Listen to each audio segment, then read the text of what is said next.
പ്രിയമുള്ളവരെ, ജലീലാണ് കോഴിക്കോട് തെക്കേപ്പുറം. നിങ്ങൾക്ക് എല്ലാവർക്കും സുഖമാണെന്ന് വിശ്വസിക്കുന്നു. ഈ വീഡിയോ ഒന്ന് മാക്സിമം ഒന്ന് ഷെയർ ചെയ്ത് തരണം. ഇദ്ദേഹത്തിന് 3 മക്കളുണ്ടെന്നാണ് പറയുന്നത്. അസംഗോയ എന്ന് പറയും. ഇത് കണ്ടോ, കല്ലായി പാലത്തിൻ്റെ മുകളിലാണ് ഇദ്ദേഹം കിടക്കുന്നത്. ആ ബ്രിഡ്ജിൻ്റെ മുകളിലേക്ക് കിടക്കുന്ന അസംഗോയാണ്. ആവതുള്ള കാലത്ത് മരക്കമ്പിലാണ് ഇദ്ദേഹം ജോലി ചെയ്തത്. അതുകൊണ്ട് നമ്മൾ കോഴിക്കോടുള്ള മരക്കമ്പിന് പെട്ട ആൾക്കാർ ഇദ്ദേഹത്തിൻ്റെ മക്കളുണ്ടെങ്കിൽ ആ മക്കളിലേക്കൊന്ന് ഷെയർ ചെയ്ത് കൊടുക്കണം. ഇദ്ദേഹത്തിന് മക്കളുണ്ടെന്നുള്ള കാര്യം ഉറപ്പാണ്. 3 മക്കളുണ്ട്. എന്തെങ്കിലും തെറ്റുകളൊക്കെ ചെയ്തിട്ടുണ്ടാവും. അതുകൊണ്ടായിരിക്കും ഇദ്ദേഹം വീട് വിട്ട് ഇറങ്ങിയത്, അല്ലെങ്കിൽ വീട് വിട്ട് ഇറക്കിയത്. ഇതാണ് അസംഗോയ. അദ്ദേഹത്തിൻ്റെ അവസ്ഥ ഇതായിരുന്നു. ഞങ്ങൾ അദ്ദേഹത്തിന് കാണുമ്പോൾ ഇവിടാണ് കിടന്നത്. ഇത് നമ്മളെ കല്ലായിപ്പാലത്തിനോട് വരുന്ന മന്ദൽപ്പാലത്തിലേക്ക് പോകുന്ന ആ റോഡാണ്. ആ റോട്ടിലൊരു പീഡക്കൊലയമേലായിരുന്നു ഇദ്ദേഹം കിടന്നത്.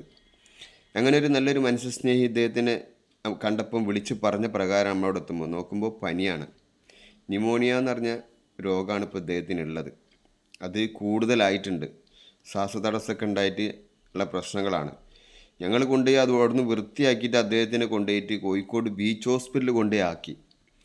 8-9 ദിവസം അവിടെ ഉണ്ടായിരുന്നു. നമ്മൾ അവിടുന്ന് കൊണ്ടുപോകുമ്പോൾ തന്നെ കോഴിക്കോട് ചെമ്മങ്കാട് പോലീസ് സ്റ്റേഷനിൽ വിളിച്ച് പറഞ്ഞ്, അതുപോലെ തന്നെ അവിടുത്തെ രാഷ്ട്രീയ ബേസിലുള്ള 2-3 ആൾക്കാരെ വിളിച്ച് പറഞ്ഞിട്ടൊന്നും യാതൊരു മാർഗ്ഗമില്ല. ഒന്നാമതില്ലാത്തത് എന്താണെന്നറിയോ? ഇദ്ദേഹത്തിൻ്റെ ടൈമിൽ ഒന്നുമില്ല. ഇദ്ദേഹത്തിന് സ്വത്തോ കാര്യങ്ങളൊക്കെ ഉണ്ടെങ്കിൽ മക്കൾ വരുന്ന കഴിഞ്ഞ് അതിൻ്റെ ഒരു അടയാളമാണ് നമ്മളെ പള്ളിക്കണ്ടിയിൽ കുത്തുകല്ലിൻ്റെ അവിടെ താമസിക്കുന്ന പാത്തുമ്മത്താത്ത എന്ന് പറഞ്ഞ ഒരു പാവപ്പെട്ടൊരു സ്ത്രീ ഉണ്ടായിരുന്നു. പാവപ്പെട്ട വീടും കാര്യങ്ങളും സ്വർണ്ണങ്ങളൊക്കെ ഉണ്ടായിരുന്നു. സ്വർണ്ണമൊക്കെ മരിക്കാൻ കിടക്കല്ല ആവതുള്ള സമയത്ത് തന്നെ കുടുംബക്കാരെന്ന് പറഞ്ഞിട്ട് കാതിലത്തേക്ക് കത്രിക വെച്ചിട്ട് കട്ട് ചെയ്ത് കൊണ്ടുപോയി. അതിന് പള്ളി കമ്മിറ്റി ഉണ്ടായിരുന്നു ചോദിക്കാൻ. നമ്മളെ കണ്ണമ്പറമ്പ് പള്ളിയിലത്തെ 1-2 ആൾക്കാർ ചോദിച്ചിട്ടുണ്ടായിരുന്നു. അവരെ വിട്ടുകൊടുക്കി, അവർ നോക്കിക്കോളും എന്നൊക്കെ പറഞ്ഞിട്ട്. ലാസ്റ്റ് ഹോസ്പിറ്റലിൽ നിന്ന് ഓക്സിജൻ ഇല്ലാണ്ട് ഡിസ്ചാർജ് ചെയ്യേണ്ടെന്ന് പറഞ്ഞിട്ട് ഡിസ്ചാർജ് ചെയ്ത് കൊണ്ടുപോയി. ആ സ്ത്രീ ഇന്ന് മരണപ്പെട്ട്. കാരണം അതിനകത്ത് സ്വത്തുണ്ടായിരുന്നു, കുടുംബക്കാരാണെന്ന് പറഞ്ഞിട്ട് കൊണ്ടുപോയി മരണപ്പെട്ട്. പക്ഷെ ഇദ്ദേഹത്തിന് ഒന്നുമില്ല. ഇദ്ദേഹത്തിന് അറിയുന്ന ഒരാൾ പോലും ഇല്ലേ നമ്മൾ കോഴിക്കോട് സിറ്റിയിൽ? ചോദിക്കണം മക്കളോട്, എൻ്റെ ബാപ്പൻ്റെ പേരെന്താണെന്ന് ചോദിക്കണം, അപ്പോഴേ പറയുള്ളൂ. എനിക്ക് ഇദ്ദേഹത്തിന് കുറേ മുമ്പത്തെ പരിചയമുണ്ട്. കൊറോണ സമയത്താണ് കൂടുതൽ പരിചയപ്പെട്ടത് ഇദ്ദേഹത്തിന്. അപ്പോഴൊക്കെ അദ്ദേഹത്തിന് ആവതുണ്ടായിരുന്നു. ഒരു പ്രാവശ്യവും ഒരു മകൻ്റെ കൈമിൽ പോലീസ് മുഖാന്തരം ഏൽപ്പിച്ചതിന് ഒരു നമ്പറില്ല. പക്ഷെ ഒരു നമ്പർ എനിക്ക് കിട്ടിയിട്ട് അത് മകനാണെന്നുള്ള ഉറപ്പാണ്. മകന് വരില്ല എന്ന് പറഞ്ഞു. പിന്നെ ഞാൻ വിളിച്ചിട്ടില്ല അദ്ദേഹത്തിന്. അങ്ങനെ പോലീസ് സ്റ്റേഷനിൽ നമ്പറൊക്കെ പറഞ്ഞു കൊടുത്ത്. ബീച്ച് ഹോസ്പിറ്റലിൽ നിന്നും രോഗം കൂടുതലായിട്ട് മെഡിക്കൽ കോളേജിലേക്ക് രാത്രി 12 മണിൻ്റെ അടുത്തിൻ്റെയാണ് എന്നെ വിളിച്ച സിസ്റ്റർമാർ. അങ്ങനെ അവിടുന്ന് ഞാൻ കോളേജിൽ കൊണ്ടുപോവാണ്.